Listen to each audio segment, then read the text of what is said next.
ఓం సమర్థ సద్గురు సాయినాథ్ మహారాజ్కి జై. ఓం సాయిరామ్. మన బాబా కుటుంబ సభ్యులందరికీ నమస్తే అండి.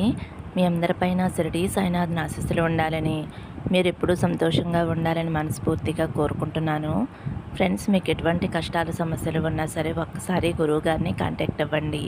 శ్రీ షిరిడి సాయిబాబా ఆశీస్సులతోటి గురూజీ శివరామరాజు గారు జ్యోతిషం చెప్తారండి. ఫోన్ నెంబర్ వచ్చేసి 9110577660. మీ సమస్య ఏదైనా సరే, ప్రేమ, పెళ్ళి, ఉద్యోగం, రాజకీయం, విదేశీ ప్రయాణం, అప్పుల బాధలు, భార్యాభర్తల మధ్య గొడవలు, ఆస్తి తగాదాలు, ఇలా ఎటువంటి సమస్యలు ఉన్నా సరే ఆ సమస్యలకు తగిన పూజలు చేసి గురువుగారు 24 గంటల పరిష్కారం చూపిస్తారండి. కాబట్టి మీరు కూడా ఒక్కసారి నమ్మకంతో గురువుగారిని కాంటాక్ట్ అవ్వండి. నమ్మితే కనుక అంతా మంచి జరుగుతుందండి. ఈరోజు వీడియోలో మన బాబాగారి సందేశం అండి. మన బాబాగారు ఏమంటున్నారంటే, తల్లి, నా నేత్రాలను చూస్తూ భీమవరం మావుళ్ళమ్మని తల్లిని తాకు, నీ సమస్యకి పరిష్కారం చెప్తానమ్మా. ఏం చేస్తే నీ కష్టాలన్నీ తీరి నువ్వు సంతోషంగా ఉంటావో చెబుతానమ్మా. మంచి శుభవార్త వింటావు తల్లి అని అయితే మన బాబాగారు మనందరి కోసం మంచి సందేశం తీసుకొచ్చారండి. మరి మన బాబాగారు ఎందుకు చెబుతున్నారో, బాబాగారి మాటల్లోని పరమార్థం ఏమిటో ఆయన మాటల్లోనే తెలుసుకుందాము. చిన్న రిక్వెస్ట్ ఫ్రెండ్స్, మన వీడియోస్కి అయితే ఒక చిన్న లైక్ ఇవ్వండి. ఫస్ట్ టైం చూసేవారైతే మన బాబా భక్తి ఛానల్ తప్పకుండా సబ్స్క్రైబ్ చేసుకోండి ఫ్రెండ్స్. శ్రద్ధ సబూరి అని కామెంట్ చేయండి. మీరైతే బాబాగారి నేత్రాలు చూస్తూ భీమవరం మావుళ్ళమ్మ తల్లిని తాకండి. ఇంకా మన బాబాగారు ఏమంటున్నారంటే, తల్లి, ఇప్పటి వరకు నీ జీవితంలో ఎన్నో కష్టాలనైతే అనుభవించి ఉన్నావు. ఇన్ని కష్టాలు నా ఒక్కదాని జీవితంలోనే ఉన్నాయా, లేదంటే ఇలాంటి బాధలు ఇంకెవరైనా అనుభవిస్తున్నారా? నాకు ఊహ తెలిసినప్పటి నుంచి కూడా ఏ రోజు నేను ఆనందాన్ని అనుభవించిందే లేదు బాబా. కష్టం వెళ్ళిపోయింది అని నేను సంతోషపడే లోపులోనే నా జీవితంలో మరొక కష్టం అనేది వస్తుంది. నా కష్టాలకు సెలవు అనేదే లేదా, విముక్తి అనేదే లేదా. నేను అంతం అయిపోతేనే ఈ కష్టాలు నన్ను వదిలి వెళ్ళిపోతాయా బాబా అని ఎంతో వేదనతోటి ఎన్నోసార్లు నన్ను ప్రశ్నించిన రోజులు ఉన్నాయి. నీ ప్రశ్నలన్నిటికీ కూడా ఈ ఒక్క సందేశంతో నీకు జవాబు ఇవ్వబోతున్నాను తల్లి. ఎందుకంటే చీకటి తర్వాత వెంటనే వెలుగు వస్తుంది అనే మాట ఎంత వాస్తవమో, కష్టాలు వెనకాలే సుఖాలు వస్తాయి అన్న మాట కూడా అంతే నిజం తల్లి. ఇప్పటి వరకు కూడా నువ్వు పడిన కష్టాలన్నిటికీ కూడా కర్మానుసారంగా నీ జీవితంలో జరగవలసినవన్నీ జరిగిపోయాయి. వీటన్నిటినీ కూడా నేను ఆపటానికి ఎన్నో ప్రయత్నాలు చేసి విసిగిపోయానమ్మా. ఎందుకంటే బ్రహ్మ రాసిన రాతను మార్చటానికి కేవలం కర్మ ఫలితానికి మాత్రమే ఉంటుంది తల్లి. ఆ కర్మఫలాలు తగ్గట్టుగానే ఇప్పటి వరకు నువ్వు పడిన కష్టాలే సాక్ష్యం అని నేను చెబుతాను తల్లి. ఇవన్నీ కూడా నువ్వు తెలిసి చేసినా తెలియక చేసినా అనుభవించిన కష్టాలు ఏవైతే ఉన్నాయో అవి నిన్ను మాత్రమే బాధని అనుభవించేలా చేశాయమ్మా. కనుక ఈ కష్టాలన్నిటికీ కూడా స్వస్తి చెప్పే రోజు ఈ రోజే ఆరంభం కానుంది తల్లి. నన్ను నమ్ము తల్లి. ఎందుకంటే నువ్వు ఏదైతే కోరుకుంటున్నావో, ఏదైతే నీ జీవితంలో జరిగితే బాగుండు అని అనుకుంటున్నావో, ఏవైతే నీకు ఆశలు ఉన్నాయో అవన్నీ కూడా నీకు నెరవేరే సమయం ఆసన్నమైందమ్మా. ఎందుకంటే తల్లి, నీ కర్మ ఫలితాలు అన్నీ కూడా ఈ రోజుతో పూర్తిగా ముగిసిపోయాయి. ఎందుకంటే నీ జీవితంలో ఇకపై అదృష్టం అనేది నిండబోతుందమ్మా. ఎప్పుడైతే నా కళ్ళల్లోకి చూస్తూ అమ్మవారిని తాకావో నీ నుదుటి రాత అనేది మారిపోయింది తల్లి. తల్లి, ఇప్పటి వరకు నువ్వు అనుభవించిన కష్టాలలో నీకు ఎన్నో అనుభవాలు ఎదురయ్యే ఉంటాయి. ఈ యొక్క కష్టాలన్నీ కూడా నిన్ను మానసికంగా బలవంతునిగా మార్చాయి. ఈ బలం సహాయంతో నీ జీవితంలో ఎవరు నీ వాళ్ళు, ఎవరు పరాయి వాళ్ళు, ఎవరు నీకు ఆత్మీయత చూపించేవారు, ఎవరు నీకు కష్టం కలిగినప్పుడు ఆ ఆపద నుండి నిన్ను వెన్నంటే ఉండి గట్టెక్కించిన వారు ఎవరు అని నీకు ఇప్పటికే అర్థమై ఉంటుంది తల్లి. తల్లి, ఇప్పటికైనా నీకు పూర్తిగా అర్థమైందా అసలు మనిషి ఎందుకు కష్టాలు అనుభవిస్తారు అని? మనవాళ్ళు ఎవరు, పరాయి వాళ్ళు ఎవరు అని నీకు పూర్తిగా తెలియటం కోసమేనమ్మా. నువ్వు ఏమి చేస్తే మనుషులకి నచ్చుతారు, నువ్వు ఏమి చెయ్యకపోతే మనుషులు దూరం పెడతారు అని చెప్పి నీ యొక్క అనుభవాలు నీకు అనుకూలంగా మార్చుకుని నువ్వు జీవితంలో ఏమి చేస్తే గొప్ప స్థాయికి వెళ్ళగలవో అనే విషయాన్ని కూడా ఇప్పటికే నువ్వు గ్రహించగలిగావు తల్లి. నువ్వు అనుభవించిన కష్టాలన్నీ కూడా కారణం ఏమై ఉంటుంది అని నీకు అర్థమయ్యే ఉంటుంది. కనుక తెలిసి కానీ తెలియక కానీ ఎవరు మనసు కూడా నొప్పించవద్దు తల్లి.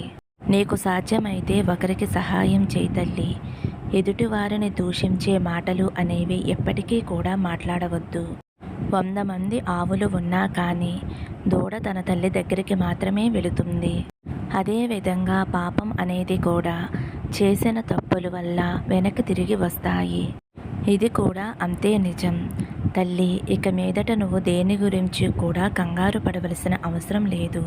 ఎందుకంటే ఇప్పటి వరకు నీ జీవితంలో జరిగిన అనుభవాలు కారణంగా నీకు ఏది కావాలి, ఏది వద్దు, నీ కోరికలు ఏమిటి, నీ ఆశ ఏమిటి, ఇవన్నీ కూడా నాకు పూర్తిగా తెలుసమ్మా. వాటన్నిటినీ కూడా నెరవేర్చే ప్రయత్నంలోనే నేను ఉన్నాను తల్లి. నీ ప్రయత్నాలన్నీ జరగటానికి కొంత సమయం పడుతుంది. ఆ సమయం వచ్చేంత వరకు నువ్వు పూర్తిగా సహనంతోటి ఓపికతోటి ఉండాలమ్మా. ఓర్పు సహనంతో ఉంటే వచ్చే ఫలితం చాలా తీయగా ఉంటుందమ్మా.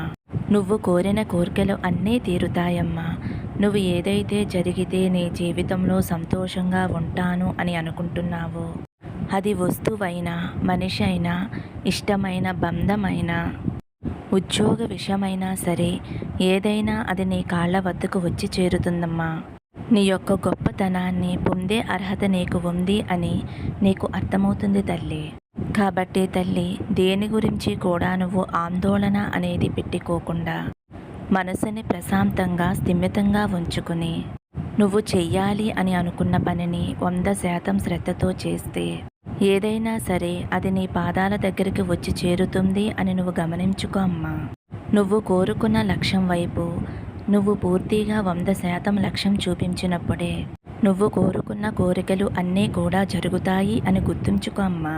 కనుక అనవసరమైన విషయాలపై శ్రద్ధను తగ్గించి ఏదైతే నీ గమ్యం అని అనుకుంటున్నావో దానికోసం నువ్వు 100% కృషి చేస్తే తప్పకుండా నువ్వు కోరుకున్న దానికంటే ఎక్కువే సాధిస్తావమ్మా. నీవు కలలో కూడా జరగనే జరగదు అన్న విషయం నీకు ఎలలో జరుగుతుంది అనే రోజు తప్పకుండా నీకు జరిగే తీరుతుందమ్మా. నువ్వు చేయవలసిందల్లా నా మీద నమ్మకంతో ఉండటం, శ్రద్ధ సబూరితో ఉండటం, నీ కృషిని నమ్ముకోవటం. అప్పుడే నీ తలరాత మారి నీ జీవితంలో ముందు అడుగు వేయగలుగుతావు తల్లి. నేను చెప్పే ఈ చిన్న సలహా పాటించమ్మా. ఎంతో శక్తివంతమైన మా ఊళ్ళమ్మ తల్లిని తాకావు కదమ్మా. నా అనుగ్రహంతో పాటు ఆ అమ్మవారి అనుగ్రహం, ఆశీస్సులు నీకు ఎప్పుడూ ఉంటాయి తల్లి. గ్రామ దేవతలని ఎప్పుడూ కూడా మర్చిపోవద్దమ్మా. ఒక్కొక్కసారి నీ కోరిక తీరటం ఆలస్యం అవుతుంది అంటే నీవు ఆ గ్రామ దేవతని మర్చిపోయావు అని అర్థం తల్లి. నువ్వు నన్ను ఎలా ఆరాధిస్తున్నావో మీ ఊరు గ్రామదేవతని కూడా అలాగే ఆరాధించాలమ్మా. గ్రామదేవతని కూడా మనసులో తలుచుకుంటూ ఉండాలి. ఏదైనా ఊరు వెళ్తున్నప్పుడు అమ్మతో చెప్పి వెళ్ళాలి. పండగలప్పుడు అమ్మవారికి నైవేద్యం పెడుతూ ఉండాలి. అమ్మ ఎంతగానో సంతోషిస్తుంది. అమ్మ చల్లని చూపు మీపై ఎప్పుడూ ఉంటుంది. అమ్మవారికి సలివిడి పానకాలు ఇస్తూ ఉండాలి. నీవు ఆలయానికి వెళ్ళలేకపోతే కనీసం అమ్మవారిని మనసులో ఆరాధిస్తూ ఇంట్లోనే పూజ చేసుకో తల్లి. అమ్మవారికి నైవేద్యం పెట్టుకో, సలివిడి పానకం సమర్పించు, ఆ తల్లిని వేడుకో. తల్లి, ఏమైనా తప్పులు ఉంటే క్షమించు, మమ్మల్ని ప్రతినిత్యము కూడా కంటికి రెప్పలా కాపాడు తల్లి అని అమ్మను వేడుకో అమ్మా. అప్పుడు నీ కోరిక వెంటనే తీరిపోతుందమ్మా. ఏమైనా దోషాలున్నా ఆ దోషాలు కూడా తొలగిపోతాయి.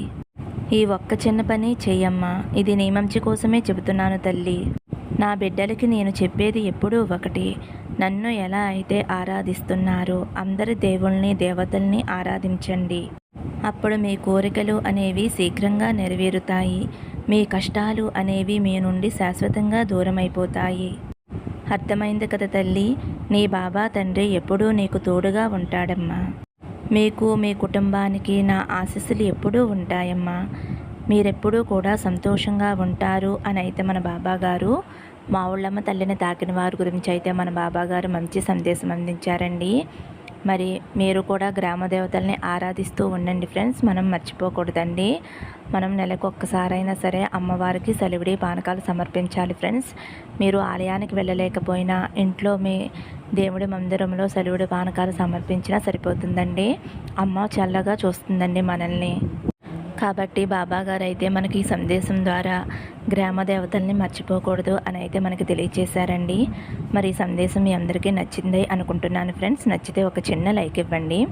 సర్వే జన సుఖినో భవంతు. సమస్తం సద్గురు సాయినాథార్పణమస్తు. శుభం భవతు. జై సాయిరామ్.